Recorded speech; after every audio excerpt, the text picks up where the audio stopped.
Hello guys. Ay ang boat na lang gid nga balak kadamo gid sa mga tawo nga mga mahisaon no. Hilabtira kag libakira.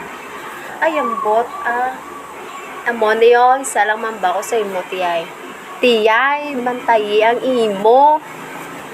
Ang imo bala nga apo haw ay nagabusong na ina sa bata nga edad pinsara pila edad niya 15, 16 ay ambot na lang gidya ako gani maski amo na edad ko wala pa kuya nagpabusong anay ang unay kuya ayan pang imo day ang karma bala nagabalik pero sa inyo